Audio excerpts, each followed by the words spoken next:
পিনাকি ভট্টাচার্য যে জরুরি আহ্বান জানিয়েছেন, সে আহ্বানে অলরেডি চমৎকার ঘটনা ঘটে গেছে, গুরুত্বপূর্ণ কিছু সফলতা আসছে, সামনে ঘটনা আরো ঘটবে। পিনাকি ভট্টাচার্য কিছুটা সংযত আচরণ করছেন, কারণ জাতিসংঘ মহাসচিব বাংলাদেশ সফর করছে, সেই ক্ষেত্রে বড় কোনো অঘটন যাতে না ঘটে সেদিকে খেয়াল রাখছেন। তবে পিনাকি ভট্টাচার্য শাহবাগীদের সাইজ করার যে সিলসিলা চালু করেছেন, যে উদ্যোগ নিয়েছেন, এটা চলতে থাকবে। দর্শক, আপনারা জানেন যে সেই লাকি আক্তার, সিপিবি এরা বাংলাদেশে মিছিল করছে, বড় একটা কর্মসূচি ডাক দিয়েছিল। তো সেই কর্মসূচিকে ঠেকিয়ে দিতে সক্ষম হয়েছেন পিনাকি ভট্টাচার্য। পিনাকি ভট্টাচার্য কিন্তু এদের কর্মসূচিকে করতে দেব না, পিটাবো, এ ধরনের কথা কিন্তু বলেননি। পিনাকি ভট্টাচার্য বলেছেন শাহবাগিতার জন্য, আওয়ামী লীগের দালালির জন্য, ভারতের দালালির জন্য সিপিবি অফিসকে ঘেরাও করা হবে এবং তাদের কাছে জবাব চাওয়া হবে, এই। আর সেখানে পিনাকির লোকজন তেমন যায়নি। কেন যায়নি? ওই যে বললাম, জাতিসংঘ মহাসচিব বাংলাদেশে আছেন, এই মুহূর্তে কোনো বড় ঘটনা না ঘটুক, বুলডোজার এগুলো যাবে, এটা পরে দেখা যাবে। কিন্তু আপাতত যতটুকু বলেছে তাতেই কাজ হয়েছে। আইনশৃঙ্খলা রক্ষাকারী বাহিনী, সেনাবাহিনী, সিপিবি কার্যালয়ে নিরাপত্তা জোরদার করেছে। এর মানে এই নয়। আর পিনাকি ভট্টাচার্য সরকারের গুরুত্বপূর্ণ ইঙ্গিত ছাড়া যে কোনো একটা ঘোষণা আবেগতাড়িত হয়ে দিয়ে দিয়েছেন, বিষয়টা এরকম নয়। আমি একটা কথা বলি, শোনেন। এই যে সিপিবিকে সাইজ করা হবে, শাহবাগীদের সাইজ করা হবে, এই শাহবাগী লাকি আক্তারদেরকে সাইজ করা হবে, সরকারের ইঙ্গিত আছে পিনাকি ভট্টাচার্যের দিকে। সরকার তো আর চাইলে সবকিছু করতে পারে না, এটা আমি মনে করি, এটা আমার অ্যানালাইসিস। আমি পিনাকি ভট্টাচার্যের সাথে যোগাযোগ করে যে বলছি, বিষয়টা এরকম নয়। অতএব এই সিপিবি, এই শাহবাগীরা, এই লাকি আক্তাররা জয় বাংলা হবেই।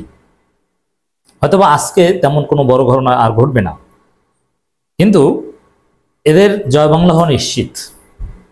তো দর্শক, অলরেডি কি ঘটেছে দেখেন, পিনাকি ভট্টাচার্যের সফলতা কি।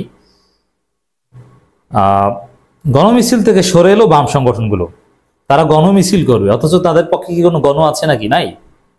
তো পিনাকি ভট্টাচার্যের ভয়ে তারা মিছিল স্থগিত করে বাড়ি চলে গেছে, এটাই একটা বিজয়। সামনে এভাবে এদেরকে ধরতে হবে, তাদের কার্যালয় এগুলো অভ্যুত্থানের পক্ষে শক্তি ব্যবহার করবে, এবং আশেপাশে দোকানপাটের কি হবে, ভাড়াটারা, এগুলো পিনাকি ঠিক করে ফেলেছেন। অতএব এটা একটা বড় সফলতা, বিজয়। তারা জাস্ট ওই ছোট কয়েকজন লোক মিলে একটা ছোট সমাবেশ করে দ্রুত চলে গিয়েছে, তাদের গণমিছিল স্থগিত করেছে, এটাই সফলতা। স্বরাষ্ট্র উপদেষ্টা অপসারণের সহ আরো বেশ কিছু দাবিতে কর্মসূচি দিয়েছিল বামপন্থী 8টি ছাত্র সংগঠন। এর পাল্টায় ঢাকায় পুরনো পল্টনে বাংলাদেশ কমিউনিস্ট পার্টির কার্যালয়, ছাত্র জনতার কার্যালয় বানানোর ডাক দিয়েছে লেখক, অনলাইন অ্যাক্টিভিস্ট পিনাকি ভট্টাচার্য।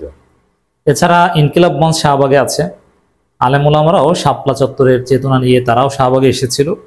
তোরা সাহস থাকলে আজকে যেত না, পারলে যাইতো, ডলা কাকে বলে দেখিয়ে দিত। চাইলে তো জনগণ ওদেরকে ঘর থেকে ধরে এনে পেটাতে পারে, কিন্তু এত করবে না।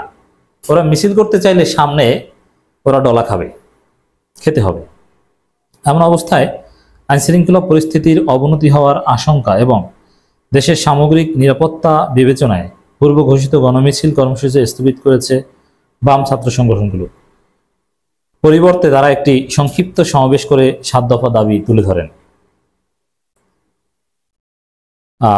এটাই হচ্ছে পিনাকি ভট্টাচার্যের সফলতা, যে ওদের গণমিছিল ঠেকাতে পেরেছেন, ভয় ওরা চলে গিয়েছে।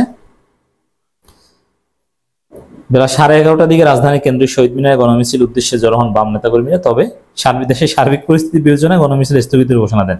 আচ্ছা, কেন এটা বলতে পারেন না যে পিনাকি ভট্টাচার্যের ভয়ে আমরা চলে যাচ্ছি? সার্বিক পরিস্থিতি কি? পিনাকি ভট্টাচার্যের ভয়ে এভাবে বলতে হবে? আমরা বলে দিচ্ছি। বাংলাদেশ ছাত্র ইউনিয়নের একাংশ সাধারণ সম্পাদক বাহাউদ্দিন শুভ বলেন, পূর্বঘোষিত কর্মসূচি অনুযায়ী আমরা কেন্দ্রীয় শহীদ মিনারে এলেও আমাদের সম্মিলিত সিদ্ধান্ত আইনশৃঙ্খলা পরিস্থিতি এবং দেশের সার্বিক নিরাপত্তা বিবেচনায় আজকের গণমিছিল কর্মসূচি স্থগিত ঘোষণা করছি। নিশ্চয়ই আমরা শঙ্কিত নই না, আপনারা ভয়ে গেছেন। আপনার শাহবাগে সাহস থাকলে আসতেন। আচ্ছা, কবে আসবেন বলেন? আবার কবে শাহবাগে মিছিল করবেন? পিনাকির লোকজন, ইনকিলাব মঞ্চ, হুজুররা, ওই 2-4 জন যাবে, তাতেই যথেষ্ট। এদেরকে এই মশামাসি খেদাতে কামান দরকার নেই, অল্প 2-1টা ছেলে ফেলে যথেষ্ট। এটা হাসিনার বাংলাদেশ না, যারা মাস্তানি করবে। 5 জন হুজুর দাঁড়িয়ে শাহবাগে দাঁড়িয়ে নারাই তাকবীর স্লোগান দিলে এই লাকি একতারা সবাই দৌড়াবে, এটাই বাস্তবতা। এরা নাকি লড়াই চালিয়ে যাবে। ঠিক আছে, কবে কর্মসূচি দিবি তোরা বল, তাদের কর্মসূচি ছুটাই দেওয়া হবে। সমাবেশে সমাজতান্ত্রিক ছাত্র ফ্রন্টের একাংশ কেন্দ্রীয় কমিটির সভাপতি মুক্তা বারই বলেন, আমরা খুব আকাঙ্ক্ষা নিয়ে জুলাই গণ অভ্যুত্থানে অংশ নিয়েছিলাম। তোমরা কি অভ্যুত্থানে অংশ নিয়েছিল জানি, আওয়ামী লীগের দালাল শাহবাগী। এই শাহবাগীদের সাথে জুলাই গণ বিপ্লবের কোনো সম্পর্ক নেই। শাহবাগের বিরুদ্ধেই এই জুলাই বিপ্লব সংগঠিত হয়েছে। সেখানে লাখ লাখ নারী অংশ নিয়েছিল, কিন্তু ওই নারীরা তোমাদের এই আওয়ামী লেসপেন্সার ভারতের সেবাদাসী নারী না, এটা বিপ্লবী নারী। সেটা হলো নিরাপত্তাহীন বৈষম্যহীন নারীর পথচলাকে সহজ করা এবং নারীর উপর যত ধরনের সামাজিক বৈষম্য আছে সেগুলোকে বিকাশ করা, শিক্ষা ব্যবস্থার বৈষম্য বিলোপ ইত্যাদি। তিনি বলেন 5 আগস্টের পর সেই নারীদের লাঞ্ছিত করা হচ্ছে।